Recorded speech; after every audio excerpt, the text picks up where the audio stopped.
നാലാമത്തെ സ്റ്റേജ് ആണെങ്കിലും ഇപ്പം വായിലുണ്ടാവുന്ന ക്യാൻസർ ഈ കൂട്ടത്തിലെ ഏറ്റവും ഇത് ബുദ്ധിമുട്ടുള്ള ഒരു ക്യാൻസർ വായിലുണ്ടാവുന്ന ക്യാൻസർ. വായിലുണ്ടാവുന്നതാണ്. അപ്പോൾ ഓക്കെ. സ്റ്റേജ് 4-ലാണെങ്കിലും അതിൽ തന്നെ A, B, C എന്ന് പറയുന്ന ഉണ്ട്. 3 അപ്പോൾ അത് സ്റ്റേജ് 4A-ലാണെങ്കിലും ഒരു 70-80% ആളുകൾക്ക് ക്യൂർ ആവും.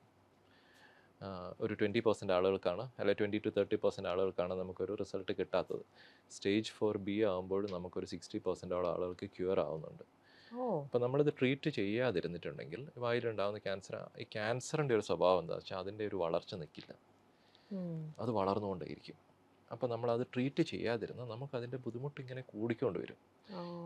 അതിൻ്റെ ഒരു സഹനം ഒരുപാട് കൂടുതലാണ് നമ്മളത് ട്രീറ്റ് ചെയ്യാതിരുന്നിട്ടുണ്ടെങ്കിൽ. ഓക്കെ. നമുക്കപ്പോൾ ട്രീറ്റ് ചെയ്തിട്ടുണ്ടെങ്കിൽ പേഷ്യൻറ്റിന് ഒന്ന് അദ്ദേഹത്തിൻ്റെ ഒരു ക്വാളിറ്റി ഓഫ് ലൈഫ്.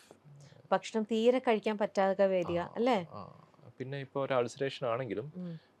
ഒരു മുറിവ് ഇങ്ങനെ ഉണങ്ങാതിരിക്കുക എന്ന് പറയുമ്പം ഇപ്പം നേരത്തെ രമ്യ പറഞ്ഞ പോലെ സ്മെല്ലും ഇൻഫെക്ഷനും യാ. അത് കാരണമുള്ള ഭക്ഷണം കഴിക്കാനുള്ള ബുദ്ധിമുട്ടും ബുദ്ധിമുട്ടും. വേദനയും ചുറ്റുമുള്ളവർക്കും എല്ലാവർക്കും ഒരുപാട് ബുദ്ധിമുട്ട്. അപ്പം ട്രീറ്റ്മെൻറ്റ് എന്താണെങ്കിലും എടുക്കുക എന്നുള്ളത്. എടുക്കുന്നതാണ് ബെറ്റർ. ഓക്കെ.